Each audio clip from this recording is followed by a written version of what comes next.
ভালো হয়ে যাও মাসুদ তুমি, এই কথা কে বলবে আর? পালিয়ে গেছে কাউয়া কাদের, কেউ জানে না খবরটা।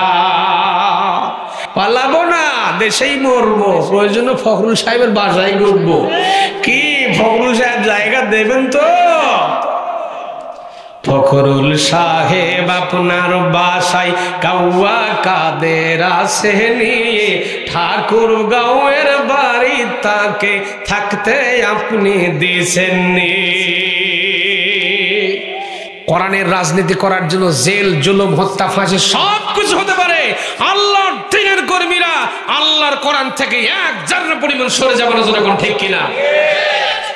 আল্লাহর কোরআন দিয়ে যেমন নামাজ পড়ি, রোজা করি, হজ করি, যাকাত দিয়ে, ঠিক তেমন করে আল্লাহর কোরআন দিয়ে রাজনীতি করব, রাষ্ট্রনীতি করব এবং কোরআনে কারিমকে আমাদের গভর্নমেন্ট চলবে, সংসদ চলবে, পার্লামেন্ট চলবে আল্লাহর কোরআন দিয়ে, ইনশাআল্লাহ।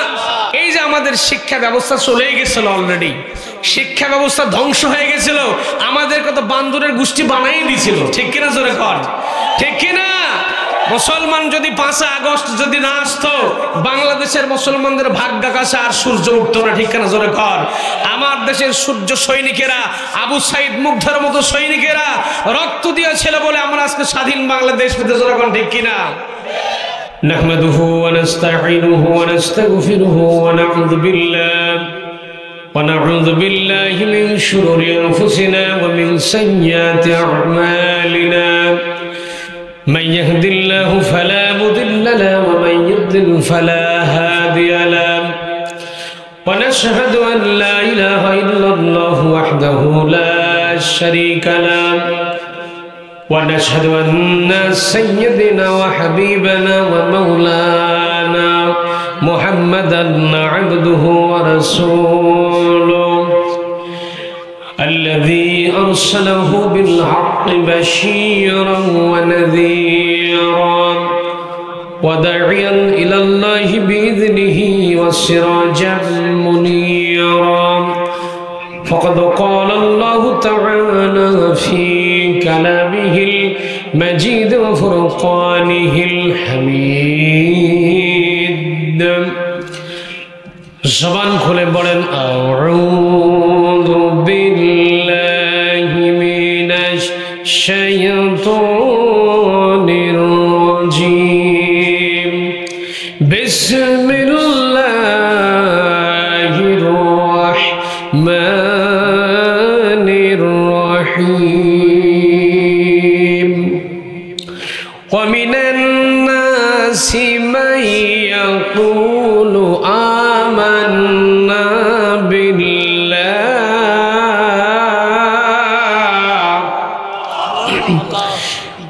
آمنا بالله وباليوم الآخر وما هم بمؤمنين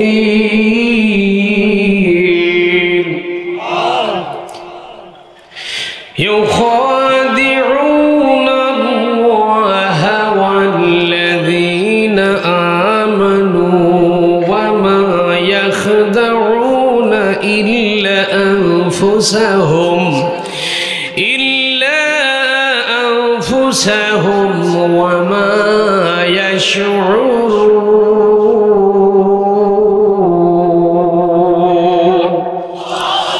صدقت يا ربنا.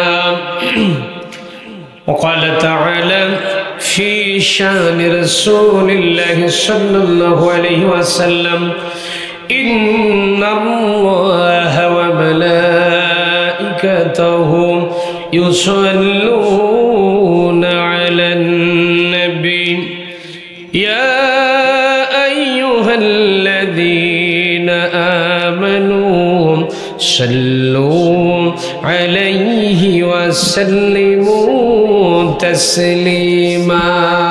درود إبراهيم اللهم صل على محمد وعلى آل إبراهيم إنك حميد مجيد. اللهم بارك على محمد وعلى آل محمد إنك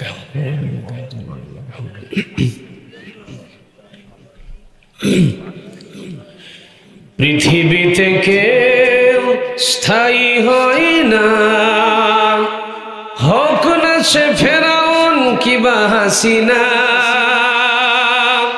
কেউ ভবে চিরকাল রয় না। ঠিক না? পৃথিবীতে কেউ স্থায়ী হয় না, হোক না সে ফেরাউন কিবা নমরুদ, কেউ ভবে চিরকাল রয় না, কেউ ভবে চিরকাল রয় না। চলে যাই সব ছেড়ে যেতে হয়, মৃত্যু মানে না কোনো পরিচয়। চলে যাই সব ছেড়ে যেতে হয়, মৃত্যু মানে না কোনো পরিচয়। সব রাজা মহারাজা আর মহাবীর, সব রাজা মহারাজা আর মহাবীর, কাউকে সে অবকাশ দেয় না। পৃথিবীতে কেউ স্থায়ী হয় না, হোক না সে ফেরাউন কিবা ওবায়দুল কাদের, কেউ ভবে চিরকাল রয় না, কেউ ভবে চিরকাল রয় না। আলহামদুলিল্লাহ। বাংলাদেশের ঐতিহ্যবাহী রাজশাহী জেলার বাগমারা থানাধীন হাট মাদনগর উচ্চ বিদ্যালয় সংযুক্ত ভোকেশনাল মাঠে এলাকাবাসী কর্তৃক আয়োজিত বাৎসরিক তাফসীরুল কোরআন মাহফিলের মুআজ্জাজ মুহতারাম জনাব সম্মানিত সভাপতি সাহেব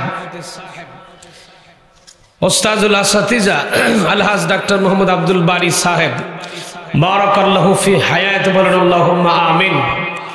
পাশাপাশি সহ সভাপতি বৃন্দ, আজকের মাহফিলে প্রধান অতিথি জনাব DM জিয়াউর রহমান জিয়া সাহেব, বিশেষ অতিথি জনাব অধ্যাপক কামাল হোসেন সাহেব, সদস্য সচিব বাগমারা উপজেলা বিএনপি।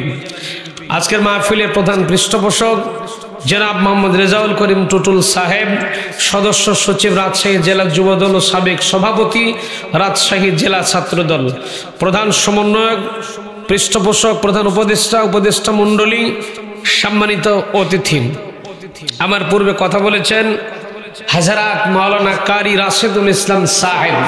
দোয়া করছি আমার প্রিয় ভাইয়ের কণ্ঠকে আল্লাহ সারা দুনিয়ার জন্য কবুল আর মঞ্জুর করুক। সহ পোস্টারের নাম দিয়েছেন অনেক ভাইদের নাম বলতে পারলাম না, সকলে আমন্ত্রিত ভাইগণ এবং মঞ্চবিষ্ট ওলামা হাজরাত, বিভিন্ন এলাকা থেকে আগত দিনদার, ইসলাম প্রিয়, কোরআন প্রিয়, তাওহীদ প্রিয়, তাওহীদের পতাকাবাহী ধর্মপ্রাণ মুসলমান ভাই এবং বন্ধুগণ, পর্দার আড়ালে বা সত্র এলাকার সম্মানিত মা এবং বোনেরা, সকলের প্রতি রইল আমার অন্তরের অন্তঃস্থল থেকে হৃদয় নিংড়ানো ভক্তিপূর্ণ সালাম। আসসালামু আলাইকুম ওয়া রাহমাতুল্লাহি তাআলা ওয়া বারাকাতুহু। আপনাদের ভলিউম দেখতেছে খুব কম বাহে, একটু ভলিউম কি বাড়ানো যাবে? কথা কয় না, যাবে? এখন তো ভলিউম বাড়ানোর যুগ। দীর্ঘ 16টা বছর তো ভলিউম আমাদের চুপ ছিল, এখন তো ভলিউম খুলে কথা বলবো ইনশাআল্লাহ। আমি আবারও সালাম পেশ করছি, আসসালামু আলাইকুম ওয়া রাহমাতুল্লাহ। সকলেই কেমন আছেন? ভালো রাখার মালিক কে? আমরাই তো ভালো থাকবো, ভালো তো আমরা মুসলমানেরাই থাকবো। যারা ভয়ে দিল্লি পালায় যায় তারা তো ভালো থাকতে পারে না, হে কে না? মুসলমান তো সবসময় ভালো থাকবো। যখন আল্লাহু আকবার, আল্লাহু আকবার। আল্লাহ সুবহানাহু ওয়া তাআলার মহান দরবারে লাখো কোটি শুকরিয়া জ্ঞাপন করছি যে মহান মুনিব এই স্বাধীন দেশে স্বাধীনভাবে মুক্ত বাতাসে সুন্দর উপস্থাপনায় আল্লাহর কোরআন শোনার মতো উন্মুক্ত পরিবেশ যে আল্লাহ সুবহানাহু ওয়া তাআলা আপনাকে আমাকে করে দিলেন, খুশির সঙ্গে সে আল্লাহর জন্য পড়ছি আলহামদুলিল্লাহ। আওয়াজ দেখো আলহামদুলিল্লাহ, আলহামদুলিল্লাহ। লাখো কোটি দরুদ এবং সালাম পড়ছে বিশ্ব মানবতার মুক্তির দূত, মানবতার বন্ধু মুহাম্মদুর রাসূলুল্লাহ বলেন সাল্লাল্লাহু আলাইহি সাল্লাম। সকলে আমার সাথে একটু পরে রব্বানা লাকাল হামদ হামদান কাসীরান তাইয়িবান মুবারাকান ফীহি ইয়া রাব্বি লাকাল হামদু কামা ইয়ানবাগি লিজালালি ওয়াজহিকা ওয়া আযীমি সুলতানিকা। আমরা প্রশংসা করলাম কার? একটু আস্তে কোন কার? হাঁটার সময় প্রশংসা করব কার? খাওয়ার সময় কার? চলার সময় কার? মানুষের জমির আইল কাটার সময় কার? কি জাকির শুধু কয়ে লইছেন নাকি? মানুষের জমির আইল কেটে খাওয়া যাবে? ইসলাম আর কোরআন যদি প্রতিষ্ঠিত হয়ে যায় সমাজে, আপনি 1 ইঞ্চি পরিমাণ আল কেটে খেতে পারবেন? বাংলাদেশে বর্তমানে এমনও আল্লাহর ওলিরা আছে যারা শত শত বিঘা জমি জাল দলিল করে নিজের নামে ভোগ দখল করে খায়। কথা কর না কেন? আছে না নাই? আল্লাহর কোরআন যদি রাষ্ট্রীয়ভাবে কায়েম হয়ে যায়, তাহলে এই চুরি বাটপারি সিটারি বাটপারি আর চলবে? চলবে? সম্মানিত উপস্থিতি, এজন্য আল্লাহর কোরআনকে, আল্লাহর কোরআনের জায়গায় রাষ্ট্রীয় মর্যাদায় আমরা আল্লাহর কোরআনকে নিয়ে যেতে চাই। জোরে করে ইনশাআল্লাহ। ইনশাআল্লাহ আল্লাহ আমাদের সে তৌফিক দান করুক, বলেন আমিন আমিন। যেহেতু আমরা কোরআন পেয়েছি আমরা অত্যন্ত খুশি। জোরে করে আল্লাহু আকবার আল্লাহু আকবার।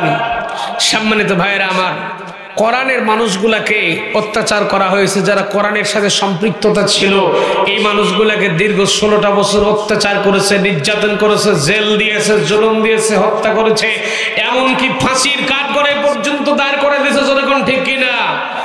তারপরেও শত নির্যাতন, শত জুলুম, শত অত্যাচার করার পরেও আল্লাহর দিন থেকে, আল্লাহর দিনের আন্দোলনের, ইসলামী আন্দোলনের একটা কর্মীকেও ইসলামী আন্দোলন থেকে 1 চুল পরিমাণ সরাতে পারে না। যখন ঠিক কিনা?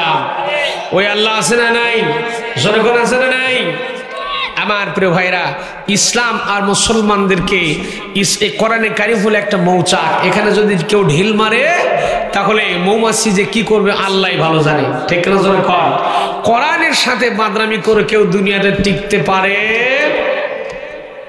আলেমদেরকে দীর্ঘ 16টা বছর অত্যাচার নির্যাতন করা যায়। যখন ঠিক কিনা? অপরাধ কি? অপরাধ একটাই, আল্লাহর কোরআন আর নবীজির তরিকা, নবীজির রাজনীতি কায়েম করার তারা চেষ্টা করেছিল। কথা বল না কেন? আল্লাহর কোরআন মানতে গেলেই নবীজির রাজনীতি আপনাকে মানতে, নবীজির রাজনীতি না করলে আপনার জীবনটাই বৃথা। সুতরাং কোরআন মানতে গেলে আল্লাহর নবীর রাজনীতি মানার দরকার আছে না নাই? সিল্লা এখন আছে না নাই? আল্লাহ রাব্বুল আলামিন বলছেন, ফামান তাবিআ হুদায়া ফালা খাউফুন আলাইহিম ওয়ালা হুম ইয়াহজানুন।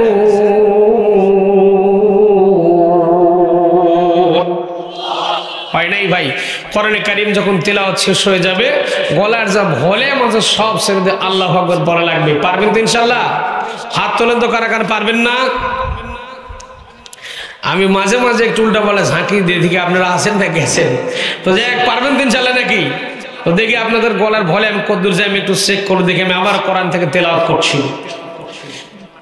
আল্লাহ রাব্বুল আলামিন বলেন, ফামান তাবিআ হুদায়া ফালা খাউফুন আলাইহিম ওয়ালা হুম ইয়াহজানুন।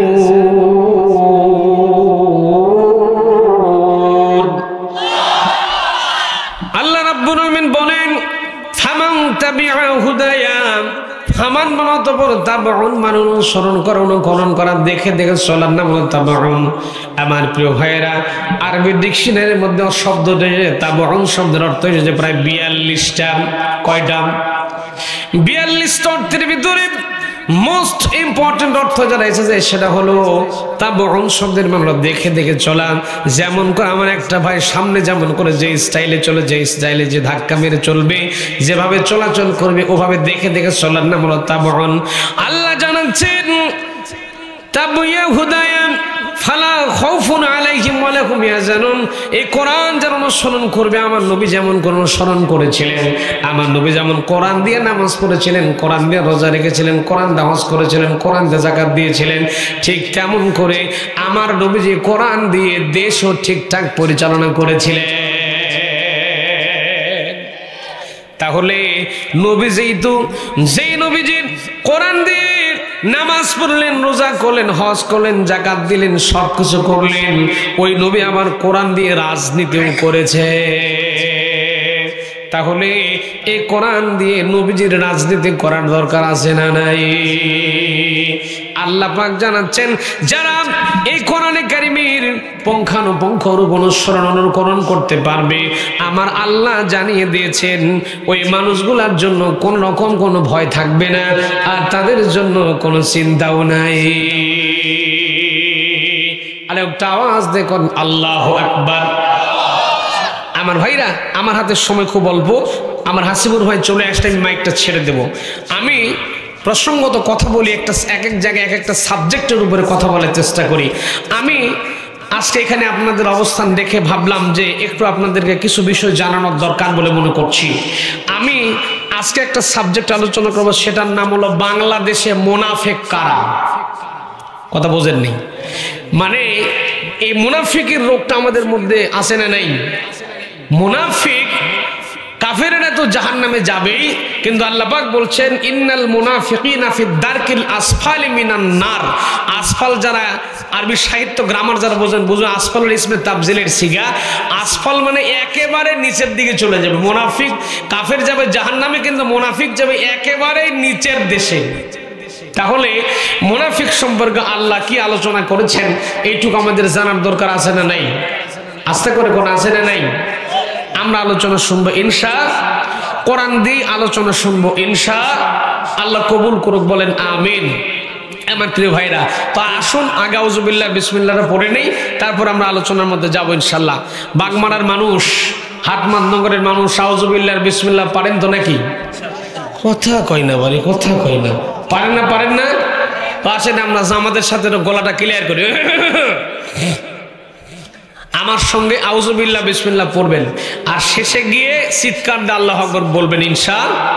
আসুন আমার সাথে পড়েন। আউযু বিল্লাহি মিনাশ শাইতানির রাজীম। বিসমিল্লাহির রাহমানির রহিম। ওয়া মিনান নাসি মান ইয়াকুলু আমান্না বিল্লাহি ওয়া বিল ইয়াউমিল আখির ওয়া মা হুম বিমুমিনিন।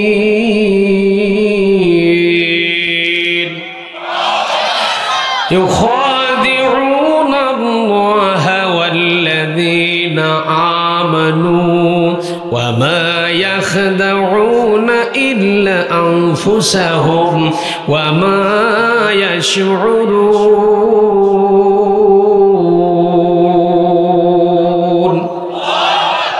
صدقت يا ربنا। পিতারত মুরতাদ শয়তানের ওয়াসওয়াসা থেকে পানাহ চেয়ে নিয়ে পরম করুণাময় আল্লাহ সুবহানাহু ওয়া তাআলার নামে আলোচনা শুরু করছি। আমার প্রিয় ভাইরা, আমি আপনাদের সামনে তেলাওয়াত করেছি অত্যন্ত পরিচিত একটা সূরার পরিচিত আয়াত, ঠিক না? জোরে কর। সূরা বাকারা আমরা মোটামুটি সবার জানা ইনশাআল্লাহ। বাকারা মানে হলো গরু, গাভী মার্কার সূরা দিয়ে একটা আলোচনা শুরু করলাম। আমার প্রিয় ভাইরা, এখানে আল্লাহ তাফসীরে ফি জিলালিল কোরআনের মধ্যে এসেছে এই সূরা বাকারার সূরা নাস। চিন্তা করেন, এখানে গরু দিয়ে আল্লাহ শুরু করলেন আর নাস দিয়ে শেষ করলেন। আল্লাহু আকবার।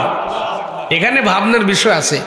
তাফসীরে খাজেন, তাফসীরে কাবীর, তাফসীরে ওসমানী, তাফসীর নুরুল কোরআন, সব মুফাসসিরিনে কেরাম একমত লিখেছেন যে এই গরু মার্কার সূরা দিয়ে আল্লাহ কোরআন নাজিল করেছেন, এই আয়াত দিয়ে নাজিল করলেন। সূরা বাকারা দিয়ে আল্লাহ কোরআনে কারীম নাজিল করলেন। তার মানে হলো এই গরুর মতো আচরণ যদি কোনো মানুষের থাকে, গোটা কোরআন শরীফ যদি সে মানতে থাকে, একেবারে সে মিনাল জিন্নাতি ওয়ান নাস, একেবারে কোরআন শরীফ থেকে যখন বের হয়ে যাবে সে পরিপূর্ণ মানুষ হয়ে বের হয়ে চলে যাবে। না, কালকে সকাল 10টার পর বাড়ি থেকে সুবহানাল্লাহ বলেন, আজকে থাক। জোরে কর না সুবহানাল্লাহ। সূরা বাকারা এটা মদিনায় অবতীর্ণ হলো। এই সূরাতুল বাকারা যখন মদিনায় অবতীর্ণ হলো, আল্লাহর নবী মুহাম্মদুর রাসূলুল্লাহ সাল্লাল্লাহু আলাইহি সাল্লাম ছিলেন মদিনার রাষ্ট্রপতি। না আলহামদুলিল্লাহ বলে লাভটাকে, আলহামদুলিল্লাহ বলার দরকার নাকি? হুজুর মানুষ রাষ্ট্রপতি, এটাকে ঠিক কথা কয় না, না না এটা ঠিক হতে পারে না। আমার প্রিয় ভাইরা, অনেকের মনের মধ্যে চিন্তা ভাবনা এটাই তৈরি হয়ে গেছে, হুজুর মানুষ, মৌলবী মানুষ, মৌলানা মানুষ রাষ্ট্রপতি হওয়ার দরকার নাকি? হুজুরেরা মেম্বার হবে কেন, এমপি হবে কেন, চেয়ারম্যান হবে কেন, মন্ত্রী হবে কেন? হুজুরেরা খালি মানুষের বাড়ি বাড়ি খাবে, মিলাদ পড়াবে, দাওয়াত খাবে, ঝাড়ফুঁক দেবে, তাবিজ লিখে দেবে, বাচ্চার ফু দেবে, এইসব কাম খালি হুজুরেরা করবে। মসজিদে থাকবে, মাদ্রাসায় থাকবে, দেশি মুরগির রান চাবাবে, আর বড় বড় ফুরি লুটাইতে থাকবে। এটাই তো হুজুরদের কাম নাকি? হুজুরেরা খালি এটাই করবে, আর নাস্তিক মুরতাদের বাচ্চারা না আমার বামেরা ইচ্ছা মতো কোরআন সারা দেশ চালাবে। ঠিক কিনা যখন আমার ভাই, এটাই যদি হতো, ইসলাম যদি এটাই হতো, ইসলাম তো সহজ হয়ে যেত।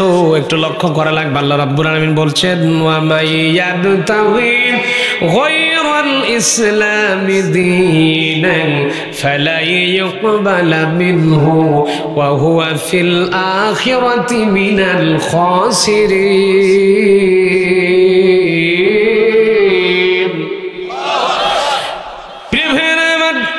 আল্লাহ রাব্বুল আলামিন বলেন, ইসলামকে যদি কোনো মানুষ বাদ দিতে চায়, ইসলামকে বাদ দিয়ে যদি কেউ জীবন পরিচালনা করতে চায়, ফালাই ইউকবালা মিনহু ওয়া হুয়া ফিল আখিরাতি মিনাল খাসিরিন, ওই লোকটার কোন আমল আল্লাহর কাছে গ্রহণযোগ্যতা পায় না।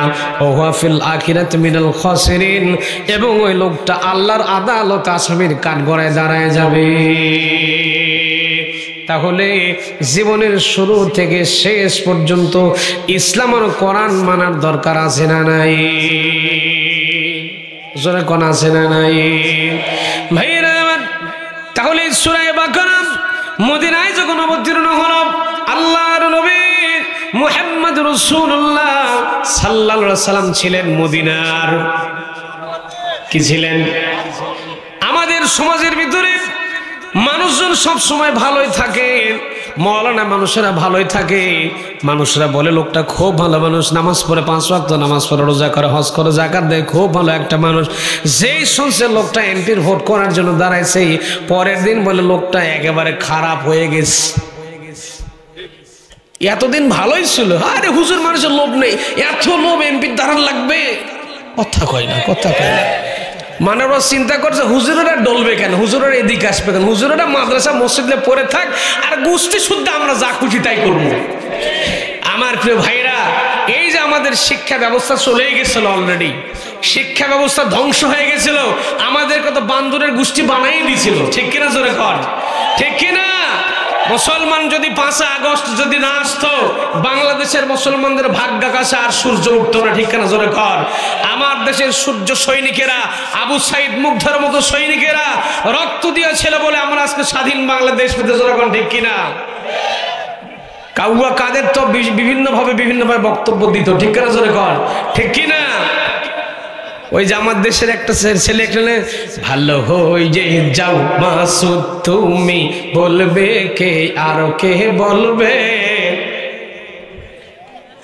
পালিয়ে গেছে কাউয়া কাদের কেউ জানে না খবর তার, ভালো হয়ে যাও। পালাবো না, দেশেই মরবো, প্রয়োজনে ফখরুল সাহেবের বাসায় ঘুরবো। কি ফখরুল সাহেব জায়গা দেবেন তো? ফখরুল সাহেব আপনার বাসায় কাউয়া কাদের আসে নিয়ে, ঠাকুর গাঁয়ের বাড়ি তাকে থাকতে আপনি দিছেননি। ভালো হয়ে যাও মাসুদ তুমি এই কথাকে বলবে আর, পালিয়ে গেছে কাউয়া কাদের কেউ জানে না খবরদার।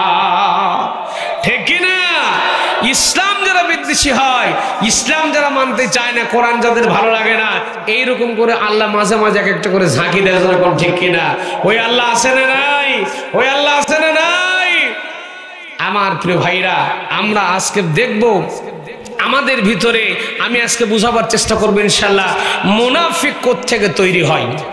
মুনাফিকি রোগ আমাদের মধ্যে আছে নাকি, এই জিনিসটা টেস্ট করার দরকার আছে না নাই? চিল্লা কোন আছে না নাই? সম্মানিত ভাইরা আমার, আল্লাহর কোরআন শোনার জন্য অনেকে অনেক রাজনীতি করে থাকেন, অনেকের চিন্তা ভাবনা, অনেক রাজনীতি আমরা করে থাকি। কেউ আওয়ামী লীগ করে, কেউ বিএনপি করে, কেউ জাতীয় পার্টি করে, কেউ জাসদ করে, বাসদ করে, কেউ ৮৩65 করে, আছে না নাই? যে যা করেন সামিয়ানার বাইরে করবেন। এখানে আমরা সবগুলা মিলে এক জায়গায় বসে যে কোরআন শোনার জন্য, এখন আমরা সবাই মিলে কোরআনের দলের লোক। কোন দলের? জোরে কোন দলের? আমরা এখন কোরআনের দলের লোক। এই জন্য কোরআন থেকে আমরা জানবো এই আয়াত আমাদের কি জানায় দিচ্ছে, এইটুকু আমাদের জানার দরকার আছে। কোরআন থেকে আমরা জানবো মুনাফিকের রোগ আমাদের মধ্যে আছে না নাই। কেননা এই কোরআন থেকে বিশ্ব নবী যখন হযরত আবু বকর রাদিয়াল্লাহু তাআলার সামনে কোরআন থেকে তেলাওয়াত করেছিলেন, আবু বকর রাদিয়াল্লাহু তাআলার ঈমানটা বৃদ্ধি পেয়েছিল, ঈমান বেড়ে গিয়েছিল। আর এই কোরআন থেকে আমার নবী যখন আবু জাহিলের সামনে কোরআন দিয়ে তেলাওয়াত করেছিল, ওর শয়তানি কিন্তু দিন দিন বেড়ে গিয়েছিল। ঠিক কেন জোরে কোন ভাইরা?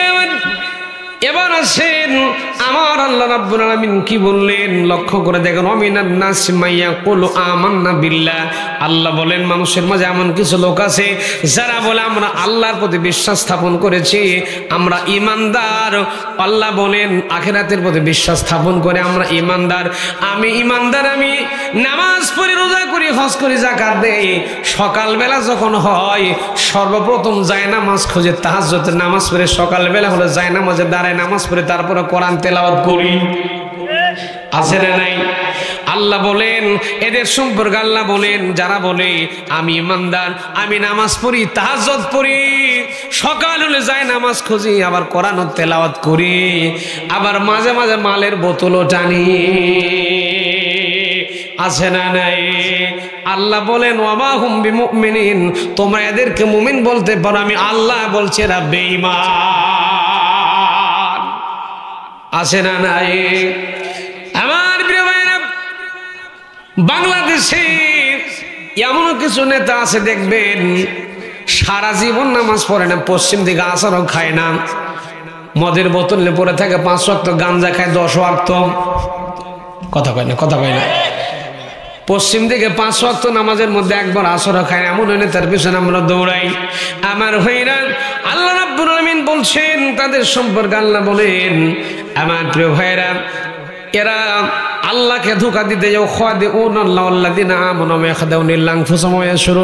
এরা আল্লাহকে ধোঁকা দিয়ে বোকা বানাতে চায়, কিন্তু ওরা বোঝে না, নিজেদের ধোঁকার মধ্যে নিজেরা পড়ে যায়, কিন্তু নিজেরা বুঝতে পারে না। ওই যে দেখেননি বলে এখনো ডেইলি 70-80 রাকাত তাহাজ্জুদের নামাজ না পড়ে ঘুমাই না। আল্লাহরা গলি আছে না? কথা কয় না, কথা কয় না। আমার ভাইরা 70-80 রাকাত নামাজও পড়ে, আবার নারীদেরকে নিয়ে ড্যান্সও মারে। কথা কয় না, কথা কয় না। ঠিক কিনা বলেন? এই সমস্ত নেতার পেছনে না দৌড়ে আমাদেরকে দৌড়াতে হবে আল্লাহর দ্বীন যারা প্রতিষ্ঠিত করতে চায়, ইসলামী আন্দোলনকে, আল্লাহর কোরআনকে যারা মসনদে বসাতে চায়, সেই সমস্ত নেতার পেছনে দৌড়ানোর দরকার আছে না নাই? চিল্লা বলেন আছে না নাই? ভাইরা আমার, এখন প্রশ্ন হলো এই মুনাফিক গুলা কোত্থেকে তৈরি হয়? বাংলাদেশে 96% মুসলমান, তার মধ্যে 2-1টা মুনাফিক আছে না নাই? জোরে কোন আছে না নাই? এখন ওই রোগটা যদি আপনার আমার মধ্যে পড়ে যায় তাহলে রাগ করবেন? কথা বলেন দেখেন ভাইরা আমার। মুনাফিক সম্পর্কে তাফসীর ইবনে কাসির থেকে আমি 99টা অর্থ বের করেছি, তার মধ্যে 5টা শর্টলি আপনাদেরকে আমি বোঝাবার চেষ্টা করব। ভাইরা আমার একটু লক্ষ্য করেন, অনেক মানুষ আছে আখেরাত বিশ্বাস করে, কোরআন বিশ্বাস করে, কিন্তু একটা কাজও আখেরাতের করে না। আল্লাহর কোরআন দেয়া দেশ চলুক, রাষ্ট্র চলুক, সেই জিনিসটা মোটেও চায় না। আছে না নাই? আমার আমার প্রিয় একটু লক্ষ্য করেন, আল্লাহ বলেন ইউখাদিউনাল্লাহ ওয়াল্লাযিনা আমানু মা ইয়াখদাউনা ইল্লা আনফুসাহুম, ওরা আল্লাহকে ধোঁকা দিয়ে বোকা বানাতে চায়, মুমিনদেরকে ধোঁকা দিয়ে বোকা বানাতে চায়। ভাইরা আমার লক্ষ্য করুন, এই পৃথিবীতে মানুষ আছে প্রায় 800 কোটি। কতগুলা মানুষ আছে? প্রায় 800 কোটি। এর ভেতরে 250 কোটির মতো মুসলমান, বাদ বাকি সবগুলা অন্য ধর্মের লোক। এরা মারা গেলেই পরে সঙ্গে সঙ্গে জাহান্নামে চলে যাবে, ওদের কোনো হিসাব নিকাশ করা লাগবে না, সরাসরি জাহান্নামে হিসাব নিকাশ হবে। শুধু আপনার আমার প্রায় 250 কোটির মধ্যে হিসাব নিকাশ হবে। আমার প্রিয় ভাইরা, এরা হলো কাফের, মুশরিক, বেঈমান। এদের হিসাব নিকাশটা আলাদা, আর আপনার আমার লাইনটা আলাদা। কাফের আছে প্রায় 600 কোটির মতো কাফের আছে। এদের জন্য আল্লাহ একটা সূরা দিয়েছেন, নাম দিয়েছেন কাফিরুন। কি নাম? সূরা কাফিরুন। মাত্র 3 লাইনের মতো একটা ছোট্ট একটা সূরা সারা দুনিয়ার কাফেরদের জন্য আল্লাহ দিয়েছেন। আবার 150 থেকে 250 কোটি মুসলমান আছে, এই মুসলমানগুলোর জন্য আল্লাহ একটা সূরা দিয়েছেন, নাম দিয়েছেন মুমিনুন। কি নাম? নাম দিয়েছেন মুমিনুন। এই মুমিনুন সূরাটা 1.5 পৃষ্ঠার মতো লম্বা। আবার এই কাফেরদের বাদ মুমিনদের মধ্যে থেকে তৈরি হবে মুনাফিক, যেগুলো তৈরি হয় কাফের, হিন্দু, বৌদ্ধ, খ্রিস্টান, জৈন, অন্য ধর্মের মানুষদের মধ্যে কিন্তু মুনাফিক তৈরি হয় না। মুনাফিক যেগুলো তৈরি হয় সবগুলা মুসলমানদের ভেতর থেকে মুনাফিক তৈরি হয়।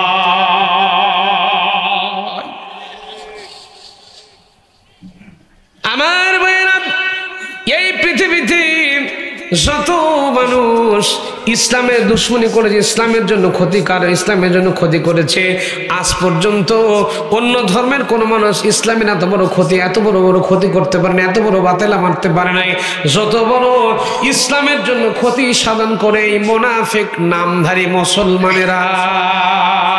জোরে কোন ঠিক কিনা? ভাইরা আমার, এই মুনাফিকের রোগ আপনার আমার মধ্যে আছে কিনা আস্তে করে একটু টেস্ট করার দরকার আছে না নাই? জোরে কোন আছে না নাই? প্রিয় ভাইরা আমার, তাফসীর ইবনে কাসিরের মধ্যে এসেছে, কোন দেশের শিক্ষা ব্যবস্থার মধ্যে, শিক্ষানীতির মধ্যে যদি আল্লাহর কোরআন দেওয়া না থাকে, আল্লাহর কোরআন যদি কোনো দেশের শিক্ষা ব্যবস্থার মধ্যে না থাকে, তাহলে ওই দেশের অধিকাংশ মানুষ হয় নাস্তিক, না হয় মুনাফিক। বোঝেননি? কথা বোঝেননি? এখন লক্ষ্য করে দেখেন তো, এই যে সরকার 5 তারিখের আগের যে সরকার ছিল, আমি নাম নিতে যাচ্ছি না, হাসিনা। কি নাম? এই যে সরকারে যে এসেছিল, আল্লাহর কোরআনকে তারা পছন্দ করত, আল্লাহর কোরআন পছন্দ করত। আমি মাদ্রাসায় ক্লাস করে মাদ্রাসার সিলেবাস থেকে আল্লাহর কোরআন রাস্তা আস্তে করে আউট করার চিন্তা করেছিল। অথচ মুফাসসিরিনে কেরাম লিখছেন, কোন দেশের মাটিতে যদি আল্লাহর কোরআন যদি শিক্ষানীতি, শিক্ষা সিলেবাসের মধ্যে যদি আল্লাহর কোরআন ঢুকে না দেওয়া হয়, তাহলে ওই দেশের অধিকাংশ মানুষ হয় নাস্তিক, না হয় মুনাফিক। প্রিয় ভাইরা আমার, এই জন্য করে একটু লক্ষ্য করেন, আল্লাহর কোরআন শিক্ষানীতি, শিক্ষা ব্যবস্থার মধ্যে আল্লাহর কোরআন দেওয়ার দরকার আছে না নাই? আমার ভাইরা, আল্লাহর কোরআনের কথা আমরা যখন বলতে চেয়েছিলাম, আমরা যখন কোরআনের জন্য কথা বলেছিলাম, ইসলামের জন্য কথা বলেছিলাম, আমাদেরকে তো বান্দরের গোষ্ঠী বানায় ফেলছিল। কথা কয় না? আপনারা জানেননি, বই পুস্তকের মধ্যে লিখে দিয়েছিল যে আমাদের পূর্বপুরুষ ছিল নাকি বান্দর, আস্তে আস্তে হাঁটতে চলাফেরা করতে করতে নাকি বান্দরের লেজ খসে গিয়ে মানুষ হয়ে গেছি। এটাকে পাগলও বিশ্বাস করবে? আর চিন্তা করেন, ছোট্ট বাচ্চা, তার যদি তার জেহেনের মধ্যে এটা যদি ঢুকানো হয় যে আমরা ছিলাম বান্দর, ও বড় হয় কি হবে? বাপ মানে কি বৃদ্ধাশ্রমে রাখবে না বাড়ির থুবে? কথা কর না কেন? আমার প্রিয় ভাইরা, যেহেতু আল্লাহর কোরআন কলিজার মধ্যে নাই, এই জন্য তো ঘটনাগুলো ঘটছে। ঠিক কিনা জোরে কর? আজকে সন্তান মাকে দেখতে পায় না, মাকে সন্তান দেখতে পারে না, এবং সন্তানেরা মাকে খাবার ঠিক মতো দিচ্ছে না। কেন দিচ্ছে না? সন্তানের কলিজার মধ্যে কোরআন আমরা তুলে দিতে পারছি না। ঠিক না জোরে কর? এই একটা কারণে আমাদের মধ্যে অনেক ঘাপলা ঢুকে গেছে। এই জন্য করে আমাদের সন্তানদের কলিজার মধ্যে আল্লাহর কোরআন দেওয়ার দরকার আছে না নাই? জোরে কোন আছে না নাই? আল্লাহর কোরআন যদি আমরা আমাদের সন্তানদেরকে দিতে চাই, তাহলে এই মুনাফিক মার্কার নেতাদের থেকে আমাদেরকে বেরিয়ে আসার দরকার আছে না নাই? চিল্লায় বলেন আছে না নাই? ভাইয়েরা আমার, মুনাফিক মার্কা নেতাকার একটু লক্ষ্য করেন। ওই যে বললাম অমিনান নাসি মাইয়াকুলু আমান্না বিল্লাহ, এরা বলে আমরা ইমানদার, ইমান গ্রহণ করেছি, আল্লাহর উপরে আখিরাতের উপরে বিশ্বাস স্থাপন করেছি। এরা আবার সংসদে দাঁড়িয়েও বলে আমি সকালবেলা ঘুম থেকে উঠে সর্বপ্রথম জায়নামাজ খুঁজি। কথা কই না। সে কি বর্তমানে বাংলাদেশে আছে?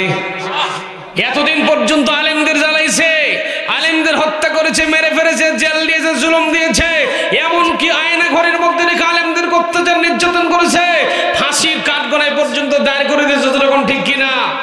আল্লামা সাইদি রাহিমাহুল্লাহ একটা কথা বলেছিলেন যে এমন একটা সময় আসবে পালাবার মতো ইন্দুরের গর্ত খুঁজে পাবে না, মামা বাড়ি দিল্লি গিয়ে পড়া লাগবে। দেখেন আল্লামা হুজুরের কথা ঠিকঠাক মিলে যাচ্ছে বর্তমান বাংলাদেশের প্রেক্ষাপটে। যখন ঠিক কিনা? ঠিক কিনা?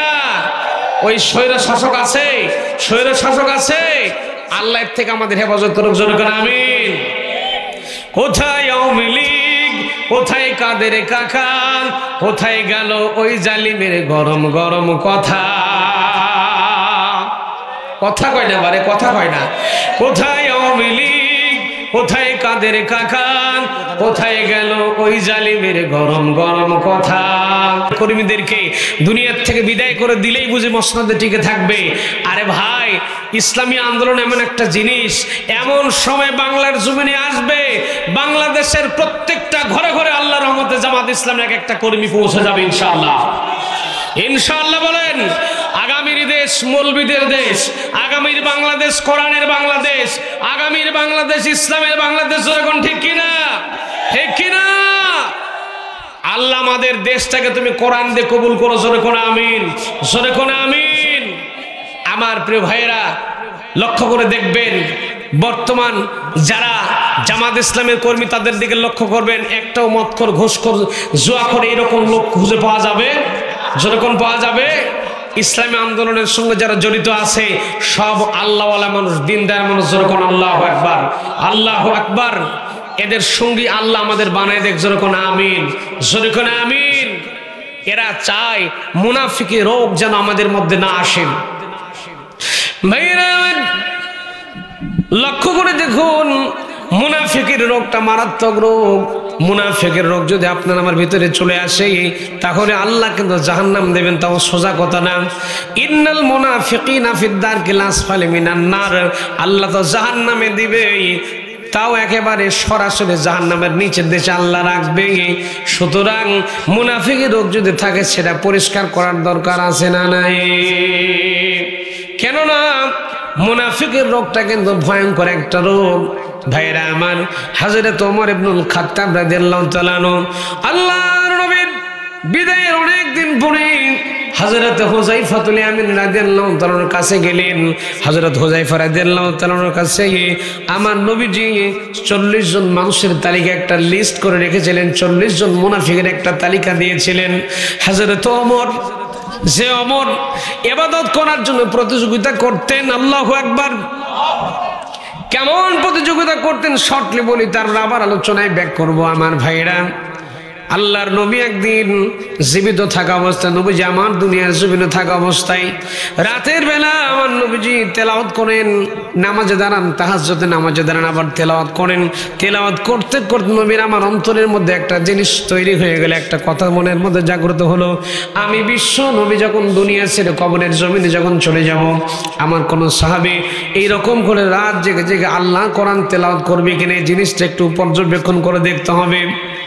নবীজি বাড়ি থেকে বের হলেন, আস্তে করে বের হলেন। বের হওয়ার পরে আমার নবীজি আস্তে করে হযরত আবু বকর রাদিয়াল্লাহু তাআলার বাড়িতে গেলেন। যাওয়ার পরে নজর করে দেখলেন হযরত আবু বকর রাদিয়াল্লাহু তাআলা রাতের বেলায় ঘুমাননি। হযরত আবু বকর রাদিয়াল্লাহু তাআলা দাঁড়িয়ে দাঁড়িয়ে নামাজের মধ্যে সূরা আস্তে আস্তে করে সূরা রহমান তিলাওয়াত করছেন। নবীজি আল্লাহর কাছে হাত তুলে দোয়া করলেন, রব্বুল আলামিন, আল্লাহ, আমার আবু বকরকে দেখে আমার কলিজা ভরে গেছে। আল্লাহ গো, আবু বকরের জন্য আমি অত্যন্ত খুশি হয়ে গেলাম। তুমি আবু বকরের জন্য দুনিয়া এবং আখিরাতের সমস্ত মর্যাদা আল্লাহ তুমি আবু বকরকে দান করে দিও। এই দোয়া করার পরে আল্লাহর নবী এবার হযরত ওমর ফারুক রাদিয়াল্লাহু তাআলা বাড়িতে গেলেন। যাওয়ার পর লক্ষ্য করে দেখলেন হযরত ওমর রাদিয়াল্লাহু তাআলা তিনিও ঘুমাননি, তিনি দাঁড়িয়ে দাঁড়িয়ে নামাজের মধ্যে সূরা ইয়াসিন অত্যন্ত জোরালো কণ্ঠে জোরে জোরে তেলাওয়াত করছেন। জোরে জোরে হযরত ওমর রাদিয়াল্লাহু তাআলা সূরা ইয়াসিন তেলাওয়াত করছেন। নবী আমার কাছে গেলেন, যাওয়ার পরে শুনলেন হযরত ওমর তেলাওয়াত করছেন। ফজরের নামাজ যখন হয়ে গেছে, সকালবেলা সব সাহাবীরা চলে এসেছে ফজরের নামাজ পড়ার পরে, আমার নবীজি আবু বকর ওমর দুজনকে ডাক দিয়ে বললেন, আবু বকর ওমর সবাই চলে যাবে, তোমরা দুজন মিলে একটু অপেক্ষা করো, তোমাদের সঙ্গে আমার একটু গল্প আছে, একটু কথা আছে। সব সাহাবায়ে কেরাম চলে গেছে। হযরত আবু বকর ওমর রিদওয়ানুল্লাহি তাআলা আলাইহিম আজমাইন তারা বসে আছেন, অপেক্ষা করছেন, নবীর জন্য অপেক্ষা করছেন, নবী কি বলতে চায়। নবী আমার সবাই চলে যাওয়ার পরে হযরত আবু বকর ওমর রাদিয়াল্লাহু তাআলা ডাকতে বলেন, ওমর রে, আবু বকর রে, আমি নবী তোমাদের বাড়িতে গিয়েছিলাম, গভীর রাতে তোমাদের বাড়িতে গিয়েছিলাম, তোমাদের দেখার জন্য গিয়েছিলাম। হযরত আবু বকর ওমর ডাকতে বলেন, হে নবী কখন গিয়েছিলেন? আমরা তো বুঝতে পারিনি, টের পাইনি। বিশ্ব নবী ডাকতে বলেন, আবু বকর রে, আমি একটু পরীক্ষা করার জন্য গিয়েছিলাম। আমার দুনিয়া থেকে বিদায়ের পরে আমার কোন সাহাবী আল্লাহর সঙ্গে কোরআন তেলাওয়াত করে কিনা এই জিনিসটা দেখার জন্য গিয়েছিলাম। কেননা কোরআন তেলাওয়াতের মধ্যে মজা আছে না নাই, জোরে কোরআন আছে না নাই। আমি চিন্তা করলাম আমার কোন সাহাবী কোরআন তেলাওয়াত করে কিনা আমি একটু চেক করে দেখি। আমি যাওয়ার পরে দেখলাম তুমি আবু বকর কোরআন কারীম তেলাওয়াত করছো, তাহাজ্জুদ নামাজে দাঁড়িয়ে আছো, কোরআন তেলাওয়াত করছো, সূরা রহমান তেলাওয়াত করলে খুব ধীরে ধীরে স্লো মোশনে তেলাওয়াত করছিলেন। এত ধীরে ধীরে পড়লে কেন? হযরত আবু বকর রাদিয়াল্লাহু তাআলা ডাক দিয়ে বলল, নবীজি আমি যাকে শোনাবার জন্য কোরআনে কারীম তেলাওয়াত করেছি, ওই আল্লাহ ধীরে বললে ও শোনে, জোরে বললে ও শোনে। সুবহানাল্লাহ। এই জন্য করে জোরে জোরে তেলাওয়াত করে ধীরে ধীরে তেলাওয়াত করেছি। এবার হযরত ওমর কেমন প্রতিযোগিতার মনোভাব দেখেন, তার ইবাদত কেমন প্রতিযোগিতামূলক ইবাদত ছিল। হযরত ওমরকে যখন বিশ্ব নবী ডাকতে বললেন, ওমর রে, যখন তোমার বাড়িতে গেলাম লক্ষ্য করে দেখলাম তুমি জোরে জোরে খুব জোরালো কণ্ঠে সূরা ইয়াসিন তেলাওয়াত করছিলে। এত জোরে তেলাওয়াত করছিলে কেন? কি হয়েছে তোমার একটা বারের জন্য বলো। হযরত ওমর চিন্তা করলেন, আবু বকর বলেছে একটা গুণের কথা, আমি ওমর বলবো দুইটা। হযরত ওমর বললেন, ইয়া রাসূলুল্লাহ, আমি শুনেছি কোরআনের তেলাওয়াত যত দূরে যায় তত দূর পর্যন্ত মানুষ পশু পাখি সবাই তার জন্য দোয়া করে। এই জন্য আমি কোরআনের তেলাওয়াতটা জোরে জোরে তেলাওয়াত করলাম যাতে সবাই শুনতে পায়, আমার যেন সওয়াব হয়ে যায়।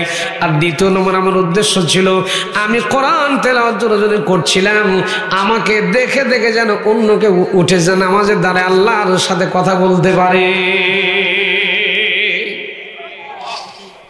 কি চিন্তা ভাবনা তাদের মনের ভিতরে। সেই ওমর জান্নাতের টিকিট প্রাপ্ত সাহাবী, সুবহানাল্লাহ পড়েন। দুনিয়াতে থাকতেই যাকে আল্লাহ নবী বলেছেন ওমর জান্নাতি, আমার ওমর জান্নাতি, আল্লাহু আকবার। সেই ওমর, আল্লাহু আকবার বল, সেই ওমর রাসূলের বিদায়ের পরে হযরত হুযায়ফাতুল ইয়ামান রাদিয়াল্লাহু তাআলা হুযায়ফার কাছে গিয়ে বলছেন, ভাই হুযায়ফা, তুমি একটু দেখো তো আমার নবী যে 40 জন মুনাফিকের একটা লিস্ট, একটা তালিকা তোমার কাছে দিয়েছিল, ওই তালিকার মধ্যে আমি ওমরের নামটা আছে নাকি একটু খুঁজে দেখো। চিন্তা করেন, আমরা তো তার ধারে কাছেও নাই, ঠিক কি না? অথচ সেই ওমর কাঁদতেছেন আর বলতেছেন, ভাই হুযায়ফা রে, একটু দেখো তো আমি ওমরের নামটা ওই 40 জন মুনাফিকের তালিকার মধ্যে আছে নাকি একটু চেক করে দেখো। যারা সব সময় কোরআন মেনে চলেছিলেন, সব সময় নবীজিকে অনুসরণ করেছিলেন, জোরে কোরআন আল্লাহু আকবার। হযরত হুযায়ফা ডাক দিয়ে বলেন, ভাই ওমর রে, এই 40 জন মুনাফিকের যে তালিকা আছে, এই 40 জন মুনাফিকের তালিকার মধ্যে তোমার নামটা নেই, জোরে কোরআন আল্লাহু আকবার, আল্লাহু আকবার। আমরা ভাইরা, আমাদের সমাজে মুনাফিক মার্কা মুসলমান আছে না নাই? বাঘ মারাতে নাই, আছে।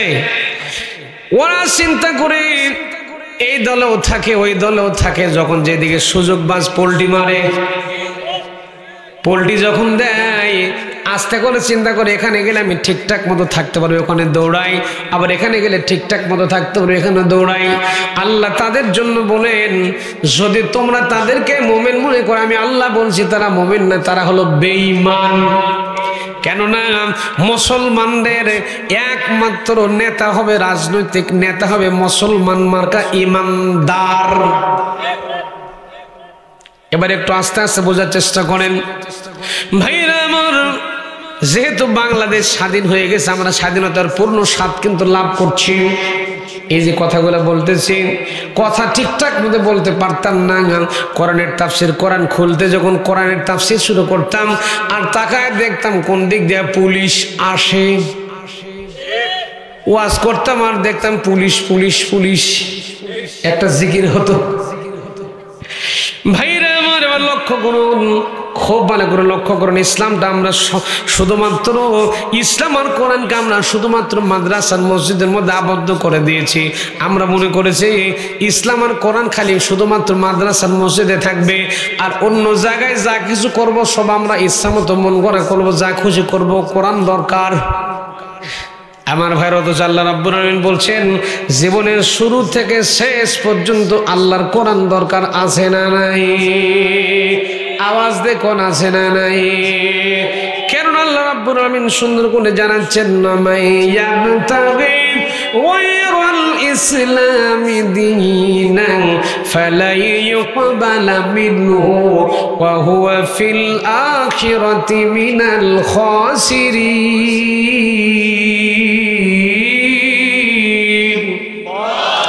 আরেকটু জোরে বলুন আল্লাহু আকবার। যদি কোরআন, সব জায়গায় যদি কোরআন মানা যায়, তাহলে কোরআন দিয়েই কোরআনের রাজনীতি করার দরকার আছে না নাই? সরে কোন আছে না নাই? কোরআনের নেতাকে যদি, কোরআনওয়ালা আল্লাহওয়ালা নেতাকে যদি আমরা সংসদে দিতে পারি, তাহলে 1 টাকা পিটায়ও 1 টাকা মানুষের হক মেরে দিতে পারবে। অথচ বাংলাদেশে এমন রেকর্ড আছে, মনে করেন বাগমারাতে একটা ব্রিজ তৈরি করে বাংলাদেশ সরকার টাকা দিয়েছে, 1 কোটি টাকা দিয়েছে বাংলাদেশ সরকার ব্রিজ তৈরি করার জন্য।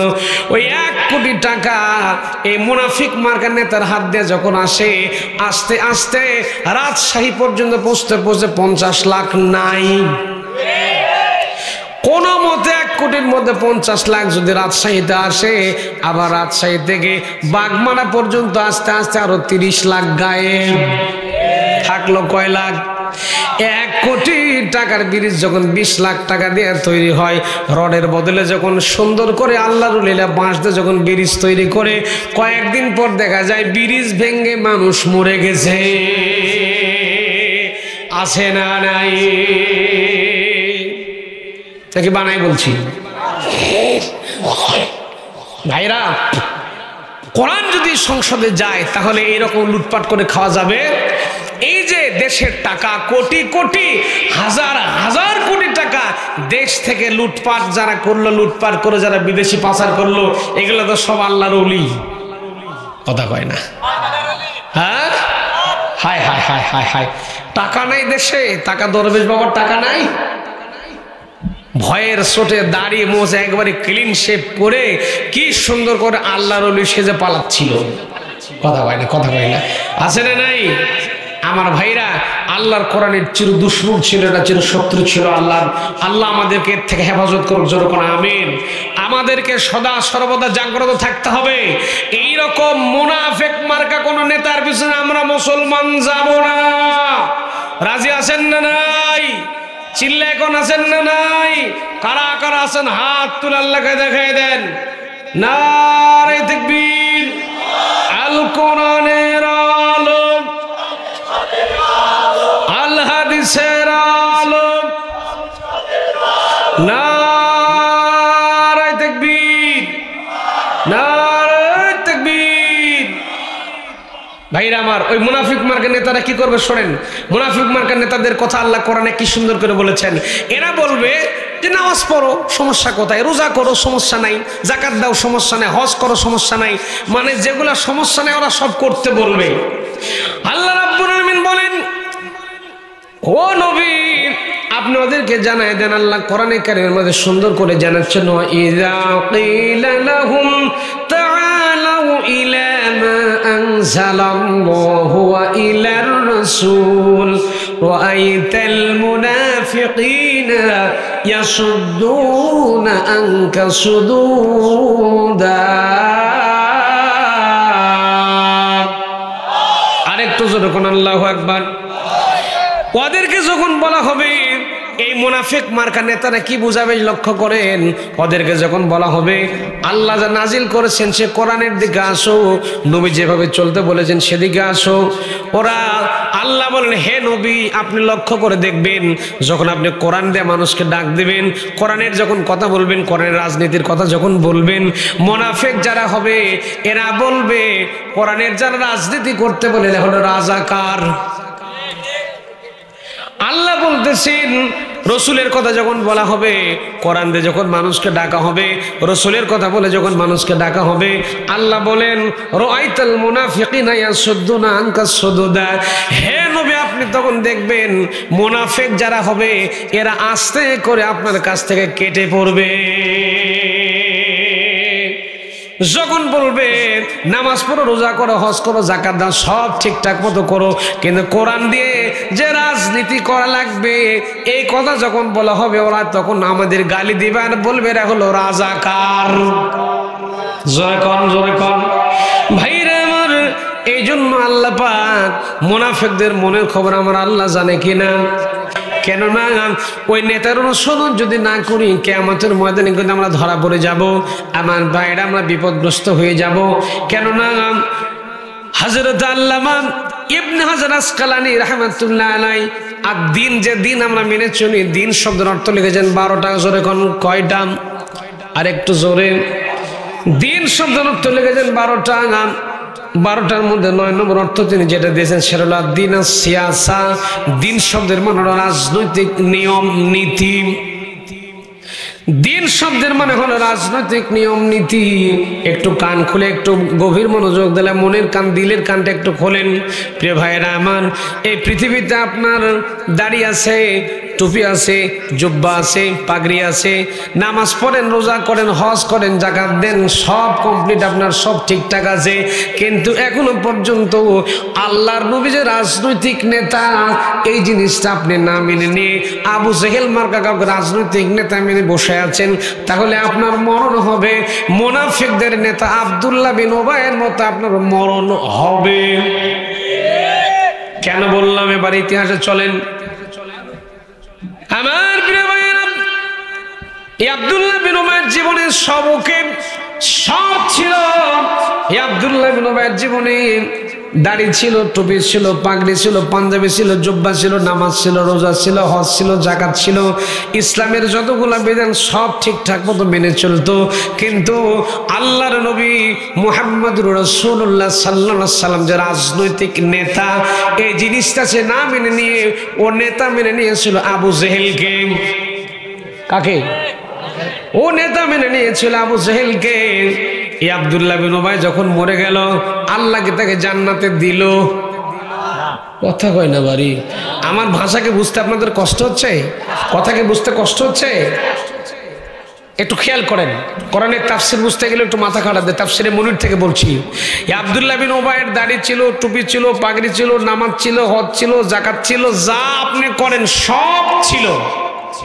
একটা জিনিস ছিল না, আল্লাহর নবী মুহাম্মদুর রাসূলুল্লাহ সাল্লাল্লাহু আলাইহি সাল্লাম যে রাজনৈতিক নেতা, কান খোলেন, আল্লাহর নবী যে রাজনৈতিক নেতা এই জিনিসটা শুধু আব্দুল্লাহ বিন উবাই মানত না, ও নেতা মেনে নিয়েছিল আবু জেহেলকে। মরে গেছে, আল্লাহকে তাকে জান্নাত দিয়েছে? বলেন ভাইয়েরা আমার, আল্লাহ যদি নামাজ রোজা হজ যাকাত দাড়ি টুপি পাগড়ি থাকার পর আল্লাহ যদি জান্নাতের মধ্যে না দেয়, তাহলে এই দুনিয়ার জীবনে আপনার আমার দাড়ি আছে, টুপি আছে, পাগড়ি আছে, জুব্বা আছে, নামাজ আছে, রোজা আছে, হজ আছে, যাকাত আছে, কুরবানি আছে, ইসলামের যত বিধান সবগুলি ঠিকঠাক মতো মেনে চলতেছি, কিন্তু এখনো পর্যন্ত আপনি আর আমি আবু জেহেল মার্কা কাউকে রাজনৈতিক নেতা মানে এখনো পর্যন্ত বসে আছি। তাহলে মরণের পরে যদি আল্লাহ আপনাকে আমাকে যদি জান্নাতের মধ্যে দেয়, তাহলে আব্দুল্লাহ বিন উবাইকেও কিন্তু ওই একই জান্নাত দেওয়া লাগবে। কথা বোঝেন নেই? বুঝছেন? যদি আল্লাহ এত কিছু করার পর আমার নেতা আবু জেহেল মার্কা কাউকে আমি ধরে বসে আছি, আল্লাহ যদি মরণের পর আমাকে জান্নাতে দেয়, আব্দুল্লাহ বিন উবাইকেও লাগবে কিনা বলেন? আব্দুল্লাহ বিন তাফসীর যারা পড়েন, যারা কোরআন হাদিস চর্চা করেছেন, বলেন আব্দুল্লাহ বিন উবাইকে কি আল্লাহ জান্নাতে দিয়েছে? জান্নাতে দিয়েছে? আমাদের দেশে কিছু নেতা আছে, নামাজ পড়ো, রোজা করো, হজ করো, যাকাত দাও, সব ঠিকঠাক আছে, আবার রাজনীতি ফাজনীতি করার দরকারটা কি? আছে না নাই? কোরআনের রাজনীতি করার জন্য জেল, জুলুম, হত্যা, ফাঁসি সব কিছু হতে পারে। আল্লাহর দ্বীনের কর্মীরা আল্লাহর কোরআন থেকে এক জাররা পরিমাণ সরে যাবে না, যখন ঠিক কিনা? তুমি মেসওয়াক করা ফজিলত তো জানো, খাবার শেষে মিষ্টি মুখের হাদিসটাও মানো। তুমি মেসওয়াক করা ফজিলত তো জানো, খাবার শেষে মিষ্টি মুখের হাদিসটাও মানো। শুধু হক কথাটা উচ্চ স্বরে বলতে পারো না, অন্যায় দেখে বারুদ হয়ে জ্বলতে পারো না। কেমন মুসলমান তুমি একটু ভাবো না, কেমন তোমার ঈমান একটু বলো না। তুমি মিসওয়াক করা ফজিলত তো জানো, খাবার শেষে মিষ্টি মুখের হাদিসটাও মানো। তুমি যে কালিমার দাওয়াত দিলে বুকেতে নাই তুলে, দেখো সেই কালিমার দাওয়াত দিয়ে কত জন আজ জেলে। তুমি যেই কোরআনের ওয়াজ করলে হাদিয়া তোহফা মেলে, দেখো সেই কোরআনের ব্যাখ্যা লিখে কেউ ফাঁসিতে ঝোলে। ঠিক কিনা বলেন? আমাদের দেশের অনেক মিষ্টি পীর আছে, এরা চিন্তা করে যে সব ঠিকঠাক আছে, আমরা সারা জীবন খানকাদি থাকবো, আমরা যে ওগুলা রাজনীতি মিটিং মিছিল এগুলো আমরা করতে যাবো কেন? ইসলামী আন্দোলনের কর্মীদের বিরোধিতা করে এরকম মানুষ আছে না নাই? জোরে কোন আছে না নাই? আল্লাহ এর থেকে আমাদের হেফাজত করুক, জোরে কোন আমিন বলেন আমিন। এই আব্দুল্লাহ বিন উবাইর জীবনে আমি বলছিলাম, আমার প্রিয় ভাইরা, এর জীবনে সব ছিল, কিন্তু নবীজি রাজনৈতিক নেতা এই জিনিসটা আব্দুল্লাহ বিন উবাই মানতো? জোরে কোন মানতো? মানতো না। একটা কারণ ছিল, নবীকে না মানতো। এই আব্দুল্লাহ বিন উবাই যখন মারা যায়, দেখেন নবীজিকে আব্দুল্লাহ বিন খুব ভালোবাসতো। আমার নবীজি বলেছেন যে দুইটা নাম আল্লাহর কাছে অত্যন্ত প্রিয়, একটা হলো আব্দুল্লাহ আর একটা হচ্ছে আব্দুর রহমান। সুবহানাল্লাহ পড়েন। এই জন্য করে আব্দুল্লাহ বিন উবাই তার ছেলের নাম আব্দুল্লাহ রেখে দিয়েছিল। এখন আব্দুল্লাহ যেদিন মৃত্যুবরণ করছে, আব্দুল্লাহ বিন উবাই যখন মারা যাচ্ছিল, আব্দুল্লাহ বিন উবাইয়ের ছেলে আব্দুল্লাহকে ডেকে নিয়ে বলছে, বাবা আব্দুল্লাহ, আমি বুঝি আর বাঁচবো না। খেয়াল করেন, কথার দিকে খেয়াল করেন। আব্দুল্লাহ বিন উবাইয়ের ছেলে এবার বসে আছে, বাপ মৃত্যুর কোলে ঢলে পড়েছে। মানুষ, আমাদের প্রত্যেকটা মানুষের জীবনে মৃত্যু আসবে কিনা বলেন? যারা বললেন না তাদের বুঝে আসবে না। আমার প্রিয় ভাইরা, এই আব্দুল্লাহ বিন উবাই যেদিন মারা যাচ্ছিল, তখন তার ছেলে আব্দুল্লাহকে ডাক দিয়ে বলে, বাবা আব্দুল্লাহ রে, আমি যখন মরে যাব, তুমি আল্লাহর নবী মুহাম্মদ রাসূলুল্লাহ সাল্লাল্লাহু আলাইহি সাল্লামের কাছে গিয়ে বলবেন, আল্লাহর নবী জানো আমি তোমাকে দুইটা ওসিয়ত করছি। জোরে কোন কয়টা? আমি তোমাকে দুইটা ওসিয়ত করছি। সেটা হলো, এক নম্বর ওসিয়ত হলো, আমি আব্দুল্লাহ বিন উবাই যখন মারা যাব, তুমি আল্লাহর নবী মুহাম্মদুর রাসূলুল্লাহ সাল্লাল্লাহু আলাইহি সাল্লামের কাছে গিয়ে বলবা, আল্লাহর নবী যেন তার গায়ের জুব্বা মোবারকটা একটু খুলে দেয়। জুব্বা দিয়ে আল্লাহর নবীর গায়ের জুব্বা দিয়ে আমার লাশটা যেন দাফন কাফনে মুড়িয়ে দেওয়া হয়। আর দুই নম্বর ওসিয়ত হলো, আল্লাহর নবী মুহাম্মদুর রাসূলুল্লাহ সাল্লাল্লাহু আলাইহি সাল্লাম স্বয়ং নবী যেন নিজেই যেন আমার জানাজার নামাজটা পড়ে দেয়, জানাজার নামাজটা কমপ্লিট করে নবী যেন নিজেই পড়িয়ে দেয়। ওসিয়ত কয়টা? দুইটা ওসিয়ত করল। আব্দুল্লাহ বিন উবাই যখন মারা গেল, আমার নবীজির কাছে তখন চলে এলো আব্দুল্লাহ বিন উবাইয়ের ছেলে আব্দুল্লাহ চলে এলো। আসার পরে লক্ষ্য করে দেখছে আল্লাহর নবীজি 23 জন সাহাবীকে নিয়ে মসজিদ নববীর বারান্দায় দাঁড়িয়ে দাঁড়িয়ে কথা বলছিলেন। 23 জন সাহাবীর মধ্যে হযরত ওমর রাদিয়াল্লাহু তাআলা ছিলেন। সুবহানাল্লাহ। 23 জন সাহাবীর সাথে কথা বন্ধ করলেন নবীজি। আব্দুল্লাহ বিন উবাইয়ের ছেলে বিশ্ব নবীকে সালাম পেশ করলেন, আসসালামু আলাইকুম ইয়া রাসূলুল্লাহ। হে আল্লাহর নবী, আপনাকে সালাম দিলাম, সাহাবায়ে কেরাম সকলকে সালাম পেশ করছি। ওগো নবীজি, আমার বাপ আব্দুল্লাহ বিন উবাই মারা গেছে। আমার বাপের দুটো ওসিয়ত ছিল নবী, আপনি আমার বাপ আপনার জন্য দুটো ওসিয়ত করেছে, সেটা হলো আপনি আপনার গায়ের জুব্বাটা খুলে দেবেন, আমার বাবার লাশটা দাফন কাফন করে দেওয়া হবে। আর 2 নম্বর ওসিয়ত হলো আপনি স্বয়ং নবীজি বিশ্ব নবী আমার বাপের জানাজার ইমামতিটা আপনি নিজে কমপ্লিট করে ইমামতিটা করিয়ে দিবেন। ভাইরা আমার বিশ্ব নবী আমার জামা খুলতে লাগলেন। আমার ভাইরা, উহুদের ময়দান যেদিন কায়েম হয়েছে, উহুদের যুদ্ধ যদি উহুদের জিহাদ যেদিন হয়েছিল, ওই দিন আব্দুল্লাহ বিন উবাই 300 লোককে নিয়ে ভেগে চলে গিয়েছিল। ওই দিন আমার নবীজি ছোট্ট বাচ্চার মতো হাউমাউ করে ডুকরে ডুকরে কেঁদেছিলেন। ভাইরা আমার, উহুদের ময়দানে আমি যখন গিয়েছিলাম উহুদের ময়দানে, আমি কয়েকদিন আগে উহুদের ময়দান ঘুরে এলাম। উহুদের ময়দানে যখন গিয়েছিলাম, উহুদের ময়দানে যাওয়ার পরে এমন কোনো হাজি নাই সেখান থেকে চোখের পানি না ফেলে আসে। উহুদের ময়দানে গেলে নবীজির দাঁত ভাঙার কথা মনে পড়ে যায়। ইসলামের জন্য আমার নবী দান দান শাহাদত বরণ করেছেন, সাহাবীরা জীবন দিয়েছেন, আমির হামজার কলিজা সিবাই খাইছে। আবু সুফিয়ানের স্ত্রী হিন্দা উহুদ পানের পাশে আমির হামজা নবীর চাচা আমির হামজা রাদিয়াল্লাহু তাআলা রওজা শরীফ সেখানে আছে। এমন কোন হাজি নাই রে, সেখানে গেলে আমির হামজার কবরের পাশে দাঁড়ালে চোখের পানি আসে না। যখন আমি হামজার কবরের পাশে দাঁড়ালাম, আমার স্মৃতি বইয়ের পাতার মধ্যে চলে গেল। আহারে, আমার নবীর চাচা খুব মহব্বত করতেন, আমির হামজা রাদিয়াল্লাহু তাআলা নবীজিকে খুব ভালোবাসতেন।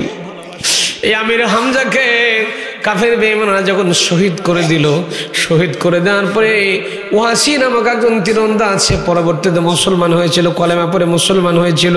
এই ওয়াসি হিন্দা বলেছিল, আবু সুফিয়ানের স্ত্রীর নাম ছিল হিন্দা। কি নাম? আবু সুফিয়ানের স্ত্রীর নাম হিন্দা। এই হিন্দা ওয়াসিকে অর্ডার করলো, ওয়াসি রে, আমির হামজার লাশটা ছিল, বুকটা ফাড়ো, বুকটা ফাড়ার পরে তার টাটকা কলিজাটা আমাকে এনে দাও। ওয়াসি তখন আমির হামজা রাদিয়াল্লাহু তাআলার কলিজাটা বুকটা ফাড়লেন, বুকটা ছিঁড়লেন। কিতাবের পাতার মধ্যে এসেছে আমির হামজা রাদিয়াল্লাহু তাআলার বুকটা ফাড়ার পরে, বুকটা টোটালি ছিঁড়ার পরে কলিজাটা বের করে নিয়ে এসে হিন্দার হাতের মধ্যে তুলে দিল। আর এই হিন্দা নবীজির চাচা আমির হামজা রাদিয়াল্লাহু তাআলার কাঁচা কলিজাটা সিবাই সিবা খেয়েছিল।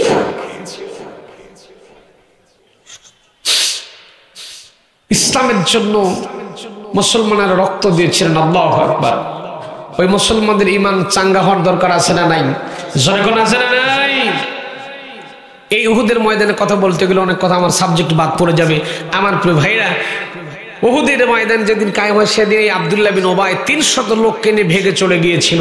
ওই দিন আমার নবীজি ছোট্ট বাচ্চার মতো, শিশুর মতো হাউমাউ করে ডুকরে ডুকরে সেদিন কেঁদেছিলেন। তারপরেও সব দুঃখ ভুলে গেলেন।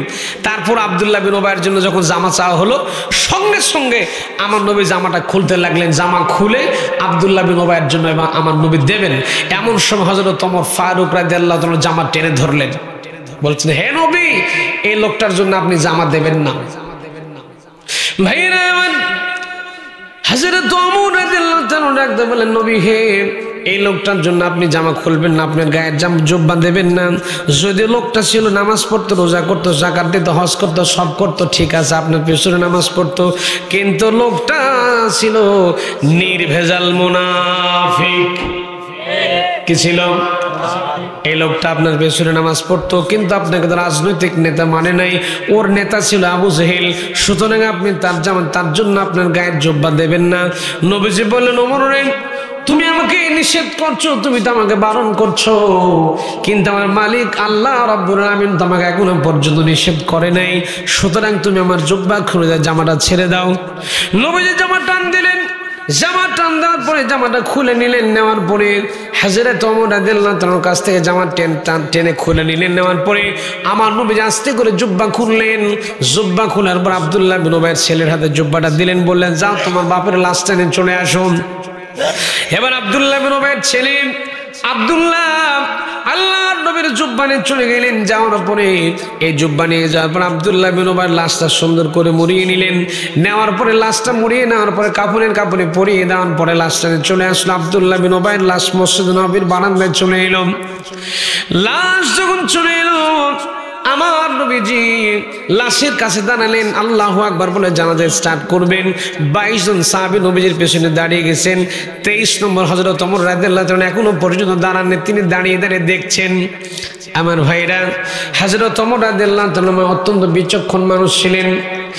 ইসলামের ইতিহাস পর্যালোচনা করলে যেটা পাওয়া যায়, হযরত ওমর রাদিয়াল্লাহু তাআলা একক সিদ্ধান্ত নিয়েছিলেন 13টা জায়গাতে। পরবর্তীতে 13 জায়গায় 13টা কোরআনের আয়াত নাজিল করে দিয়ে আল্লাহ পাক হযরত ওমরের পক্ষে আমার আল্লাহ সিদ্ধান্ত দিয়েছে। ইসলাম আর মুসলমানদের জন্য আজকে যদি বাংলাদেশের প্রত্যেকটা ঘরে ঘরে হযরত ওমরের মতো এক একটা করে সৈনিক তৈরি হয়ে যেত, এইরকম করে হাসিনার মতো স্বৈর শাসক বাংলার জমিনে আসতে পারবে না। যখন ঠিক কিনা? আবার আপাই কইতেছে শর্ট করে ঢুকে পড়ব, তুমি শর্ট করে আসবো, তোমার জন্য আমরা বাংলাদেশের মানুষের আয়না করে সাজায়া রাখবো। কথা কম না কে? শর্ট করে নাকি ঢুকে পড়বে। আমার ভাইরা, ষড়যন্ত্র এখনো শেষ হয়নি। আমার ভাইরা, ইসলাম আর মুসলমানদেরকে সংসদে দেওয়ার দরকার আছে না নাই?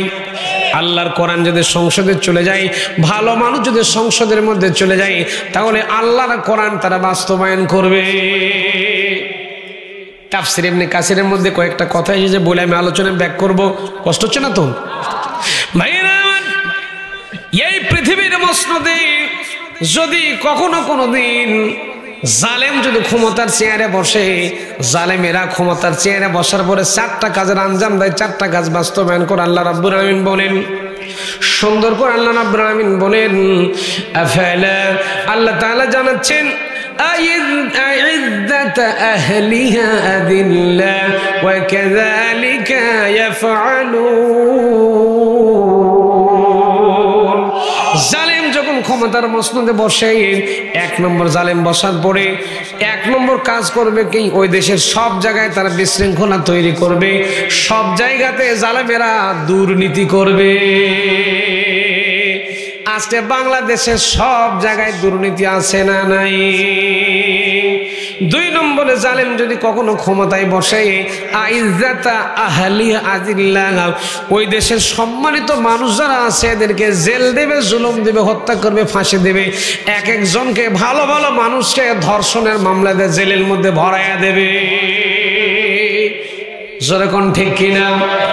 আবার এরা তখন দেশের মাটি থেকে 3 নম্বর করবে কি? একটা একটা করে আল্লাহর আইন দুনিয়া থেকে তুলে দেওয়ার চেষ্টা করবে। 4 নম্বর করবে কি? নির্বাচনের সময় জনগণের সামনে যে ওয়াদাগুলো তারা দিয়েছিল, ক্ষমতার চেয়ার পাওয়ার পরে একটা একটা করে ভঙ্গ করবে। ওরা বলেছিল মদিনার সনদ দিয়ে দেশ চলবে। মদিনার সনদ তো দূরের কথা, মদিনার সাগরও পর্যন্ত পাড়ি দেওয়া পারে নাই। পারছিল? মদিনার সনদ দেখে দেশ চলেছিল। কথা কন না কে ভাইরা আমার? পক্ষান্তরে একটু মিলান, জীবনের সাথে একটু মিলান। আল্লাহ পাক বলছেন, কোন আলেমকে যদি আমি ক্ষমতার চেয়ারে বসায় দেই, জালেম ক্ষমতা পেলে কাজ করবে 4টা, আলেমও ক্ষমতা পেলে কাজ করবে 4টা। আল্লাহ রাব্বুল আলামিন বলেন সূরা হজর 41 নম্বর আয়াত, আল্লাযীনা ইম্মাক্কান্নাহুম ফিল আরদি আকামুস সালাত ওয়া আতাউস যাকাত ওয়া আমারু বিল মা'রুফি ওয়া নাহাউ আনিল মুনকার ওয়া লিল্লাহি আকিবাতুল উমুর।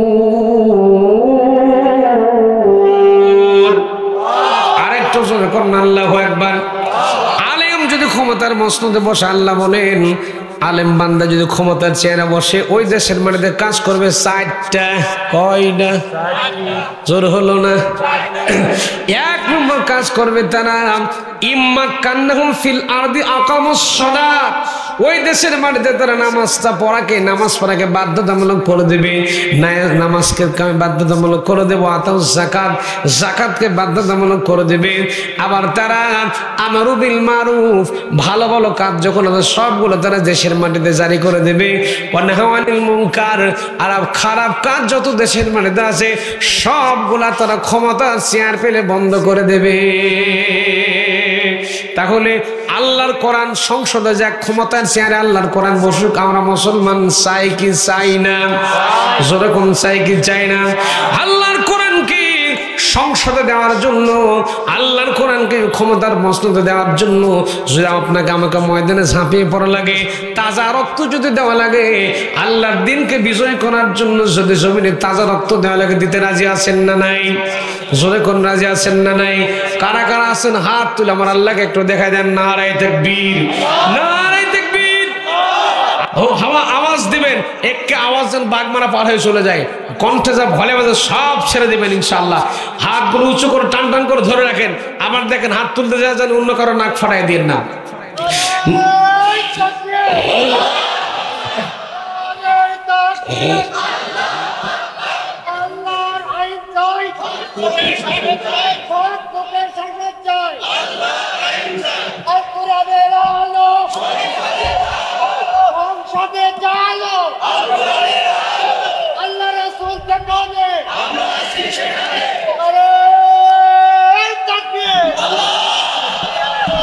আলহামদুলিল্লাহ কর, আলহামদুলিল্লাহ।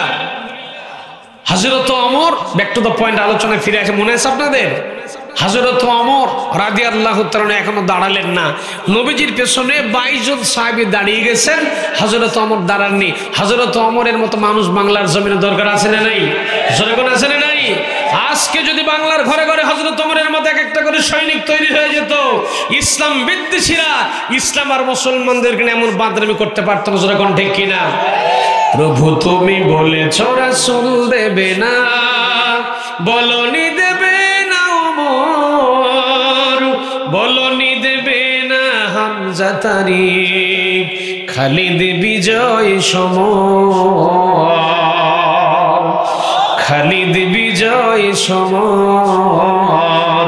প্রভু তুমি বলেছ রাসূল দেবে না, বলনি দেবে না ওমর, বলনি দেবে না হামজা তারিক, খালিদ বিজয় সমর, খালিদ বিজয় সমর। আলহামদুলিল্লাহ।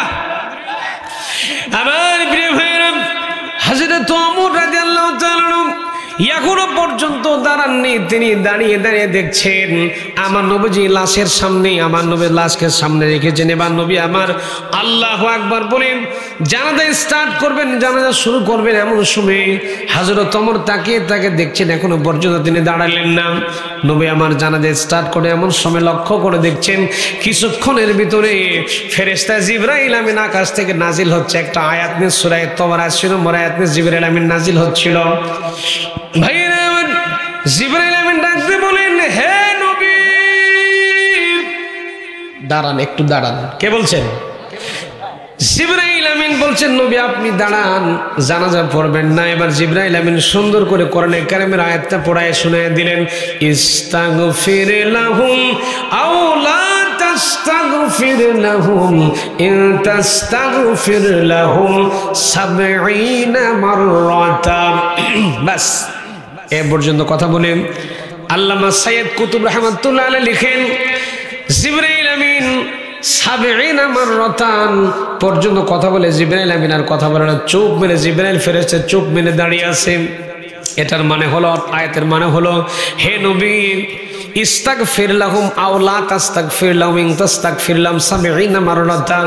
নবী হে এই লোকটার জন্য দোয়া করলেও যা না করলেও তাম আপনি নবী হওয়ার পরে সাবিঈনা মাররাতা, এই লোকটার জন্য আপনি নবী হওয়ার পরেও 70 বার যদি দোয়া করেন আল্লাহ আপনার দোয়াও কবুল করবে। দন্তান নয়কারে প্রিয় ভাইরা আমার, যে নবীর দোয়া করা লাগে না, কোন জিনিস যদি নবীর অন্তরের মধ্যে জাগ্রত হয়ে যায়, দোয়া করতে হয় না, সঙ্গে সঙ্গে আল্লাহ পাক সেটা কবুল করে নেয়। সেই নবীজিকে আল্লাহ অর্ডার করছেন, নবীজি 70 বার দোয়া করলে আপনার দোয়া কবুল করা হবে না। আমার নবী আমার প্রিপারেশন নিচ্ছিলেন, 70 বার দোয়া করে যদি দোয়া কবুল না হয়, আমি নবী আব্দুল্লাহ বিন উবাইয়ের জন্য 71 বার দোয়া করব। কয়বার? রহমতের নবী দেখেন, উহুদের দিন কষ্ট পেয়েছিলেন, তারপরেও লোকটাকে যেন আল্লাহ মাফ করে, এর জন্য নবীজি চিন্তা করছেন 70 কেন, দরকার হলে তার জন্য 71 বার করব। এবার দেখেন আয়াতের শেষ অংশের ব্যাখ্যা এসেছে। এবার নবীজির মনোভাব জিবরাইল আমিন বুঝতে পারলেন, আল্লাহ রাব্বুল আলামিন জানিয়ে দিলেন জিবরাইল আয়াতের শেষ অংশ নবীকে পড়িয়ে শোনাও। জিবরাইল আমিন তখন জানিয়ে দিলেন ফালাইয়া গফিরাল্লাহু লাহুম। ভাইরা আমার, জিবরাইল আমিন শেষ অংশ পড়ে শুনিয়ে দিলেন। যারা গ্রামার যারা বোঝেন খুব ভালো করে খেয়াল করেন, ইয়াগফিরাতে মুজারের শব্দ, মুজারের শব্দটাকে যদি লাম শব্দ ব্যবহার হয়ে যায়, অর্থ হয়ে যায় কখনোই হবে না। নবী হে 70, 71, 72, 73, 74 কেন, আপনি নবী হওয়ার পরেও কিয়ামত পর্যন্ত লোকটার জন্য যদি দোয়া করেন আমার আল্লাহ দোয়া কবুল করবে। ভাইরা আমার, একেবারে শেষ প্রান্তে চলে এসেছি, 2-1 মিনিটে ফিনিশিং দেবেন ইনশাআল্লাহ, কষ্ট হবে না তো? ভাইরা আমার, নবী হওয়ার পুরো দোয়া কবুল হচ্ছে না, আল্লাহ নবীর দোয়া করা লাগে না, হাত তুলে দোয়া করা লাগে না, আল্লাহর কাছে অন্তরে যদি চাইতেন সেটা আল্লাহ পাক দিয়ে দেন। সে নবী যে হাত তুলে দোয়া করার প্রিপারেশন নিচ্ছিল, অথচ আল্লাহ দোয়া ফেরত দিতেছে। অথচ বাংলাদেশের মাটিতে যখন টাটকা মুনাফিকগুলা যখন মারা যায়, আমরা একেবারে কবরের মাঝখানে দিয়ে এত বড় লম্বা দোয়া করে একবারে জান্নাতের মাঝখানে দিয়ে আসি,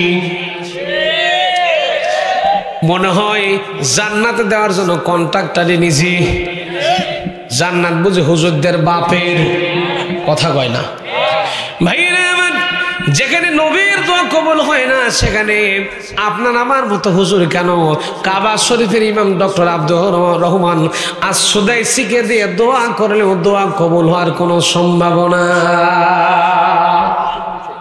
এই জন্য করে মুনাফিকের রোগ বাদ দেওয়া লাগবে।